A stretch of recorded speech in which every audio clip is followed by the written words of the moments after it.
j'aimerais, quand même je serais toujours fervente. Quand même, quand même, quand même.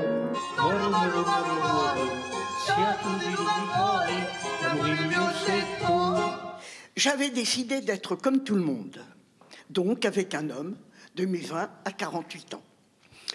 De 48 à 60, j'ai aimé une femme. Bonjour à tous, bienvenue dans À l'affiche. On scrute aujourd'hui quelques nouveautés de la nouvelle saison théâtrale et je suis ravie d'accueillir le metteur en scène Mohamed El-Khatib. Bonjour. Bonjour. Votre dernière création, La vie secrète des vieux, porte sur la sexualité des personnes du troisième âge. Pourquoi vouloir parler au théâtre de leurs désirs et de leur vie sexuelle ? La difficulté des vieux, c'est qu'on a tendance à les parquer dans des EHPAD en pensant que tout est fini. Et c'est une façon de montrer la vieillesse autrement et de se dire qu'après 75, qu'après 80 ans, il y a encore une vie possible, il y a encore une vie amoureuse possible. Alors vous parlez des vieux, qu'est-ce que recouvre ce terme ? Et c'est difficile parce que la vieillesse, selon votre niveau social, selon votre trajectoire économique, vous ne la vivez pas de la même façon, mais d'une manière générale, la vieillesse, c'est un angle mort, c'est quelque chose qu'on ne veut pas voir et c'est quelque chose qu'on rejette d'une certaine façon. Et donc l'idée, c'était de redonner une forme de puissance à ces vieilles et ces vieux qui seront majoritaires d'ici une dizaine d'années. Et ce sont pour la plupart des acteurs amateurs. Comment s'est faite la rencontre ? Je suis allé dans une dizaine d'EHPAD en France et en Belgique. Et puis après, j'ai mis une petite annonce dans les théâtres, assez simple. Si vous avez plus de 75 ans et des histoires d'amour, écrivez-moi. Et j'ai reçu beaucoup de courriers. Et puis à la suite de ça, un casting, j'imagine ? J'ai rencontré une centaine de personnes qui m'ont confié leur vie intime, amoureuse. Et ce qui m'a très vite frappé, c'est que systématiquement, ces personnes me racontaient leurs histoires d'amour. Et à la fin, elles me disaient, écoutez, faites ce que vous voulez de ces histoires, mais surtout ne le dites pas à mes enfants. Et là, je me suis dit, c'est un vrai sujet. Et c'est comme ça que se sont fait les rencontres. Une pièce touchante et parfois très drôle. On en découvre un extrait. Alors, si je devais résumer l'intrigue, je vous dirais c'est assez simple. J'ai 91 ans et j'ai pas peur de le dire. Enfin, j'espère qu'il n'y a pas d'enfants dans la salle. Hein. J'ai envie de faire l'amour tous les jours. Ma fille m'a demandé un jour, maman, est-ce que tu niques encore? Ça m'a beaucoup fait rire. Maman, est-ce que tu niques encore? En réalité, j'étais très heureuse que ma fille ait réussi à me poser cette question. Parce que moi, j'aurais jamais osé demander ça à ma mère. Mais je ne sais pas pourquoi, je lui ai dit que non, qu'il ne se passait plus rien. Mais là, quand elle va voir le spectacle, elle va découvrir que sa mère nique encore. En plus, avec un Mexicain très caliente. Ils sont tous incroyables sur scène. C'est drôle, cette parole très libre. L'amour n'a pas d'âge, finalement. C'est ce que vous avez découvert, Mohamed El-Khatib? Oui, alors il y a le privilège de l'âge qui fait que vous n'avez plus de filtre, vous ne jouez plus de rôle, donc vous dites les choses telles qu'elles sont. Vous ne surjouez pas. Donc il y a une parole très libre. Et puis, jusqu'au dernier moment de la vie, le désir est là. Il prend différentes formes, l'amour physique, sexuel, de l'âme dans les rapports. Et donc, c'est une nouvelle sexualité qui s'ouvre à vous et qui est débarrassée de la performance. Et donc, c'est un autre rapport au temps, c'est une autre façon de faire l'amour et qui est instructive pour tout le monde. Effectivement. Vous jouez aussi sur scène, hein. Vous êtes sur scène avec eux, vous êtes une sorte de monsieur loyal, vous les présentez, vous arbitrez, vous donnez du contexte. Et puis, vous le dites, les comédiens le disent, la résistance vient parfois de leurs propres enfants.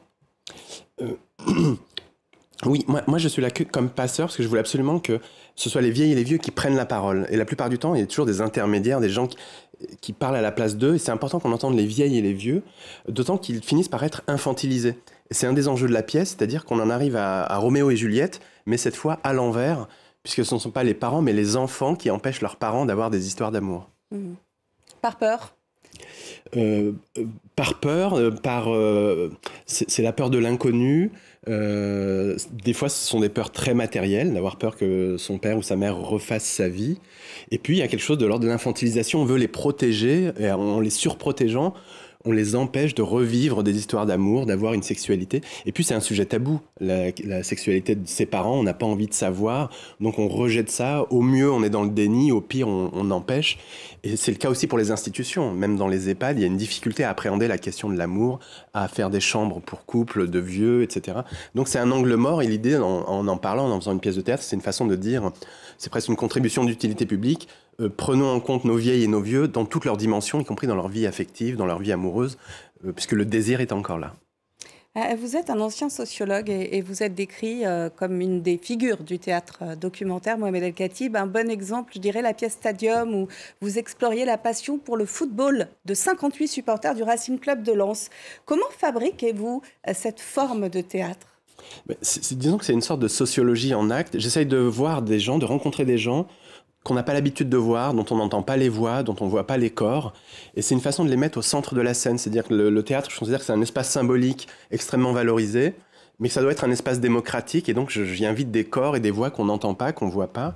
Et c'est une façon de réparer quelque chose de fracturé, de réparer souvent soit une forme de mépris de classe, de mépris ou d'indifférence qu'il y a pour les supporters de foot, mais c'est aussi valable pour les vieilles ou les vieux, ou pour les gardiens de musées avec lesquels j'ai travaillé, c'est-à-dire ceux qui sont dans des musées et qu'on ne regarde jamais, on ne regarde pas les gardiens, on regarde toujours les œuvres, et donc pour la classe ouvrière d'une certaine façon. Autre conseil théâtre en cette rentrée, une artiste qui n'était pas non plus, qui n'était pas du tout d'ailleurs destinée à devenir la première star internationale du théâtre et du cinéma muet. J'ai été transportée par la pièce L'Extraordinaire destinée de Sarah Bernard au Théâtre du Palais Royal, écrite et mise en scène par Géraldine Martineau. Une très belle distribution des costumes, du chant et de la musique live sur scène pour dessiner une personnalité hors du commun, la divine Sarah Bernard, dormait dans un cercueil, a exploré le Far West, offrait un alligator à son fils, mais surtout était féministe avant l'heure. La chanteuse et comédienne Estelle Meyer apporte au rôle sa fougue, sa singularité et sa voix d'or. Solène Claus est allée à sa rencontre et recueillir les réactions du public, conquis lui aussi. Je veux pas être actrice, maman. Moi, maman, j'aimerais bien. Mais oui, ma Jeanne, si tu veux, tiens. Franchement, Sarah, je suis sûre que ça pourrait te plaire, le théâtre. Toi qui aimes tout ce qui est extrême. Moi, je veux être libre. Tu ne seras jamais libre. C'est l'argent qui rend libre. Et ce sont les hommes qui ont l'argent. Alors, je voudrais être un homme.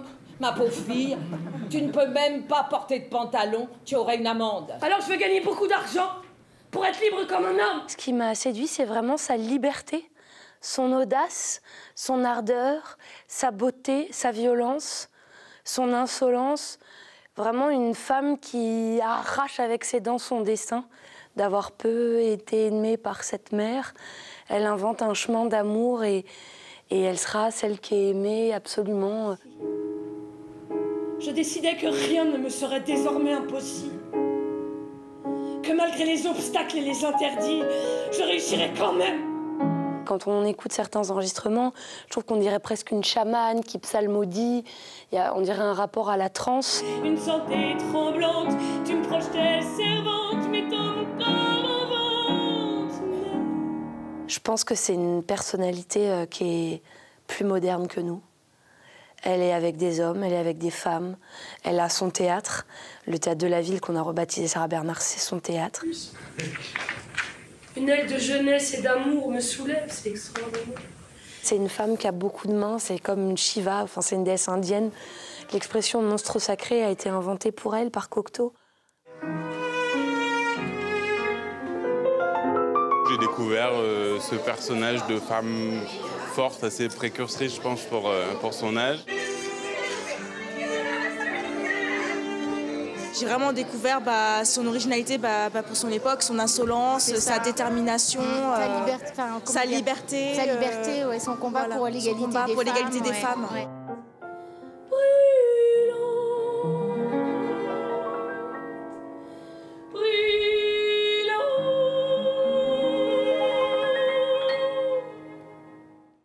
Voilà l'extraordinaire destinée de Sarah Bernard au Théâtre du Palais Royal.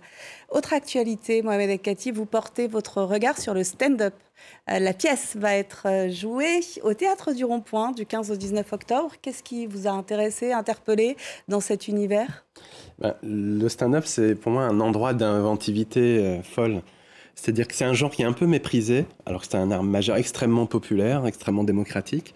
Et aujourd'hui, je trouve que c'est un endroit où on entend des histoires, on a des récits qu'on n'a pas l'habitude de voir et qu'on n'entend pas dans le théâtre d'une manière générale. Et donc voilà, j'avais envie de m'intéresser à cette inventivité-là, cet espace qui est un espace politique, où il y a une vraie parole politique et où on voit des jeunes gens de tous horizons sociaux, culturels, des gens très différents qui apportent un vent frais au théâtre. Qu'est-ce qu'on verra sur scène ?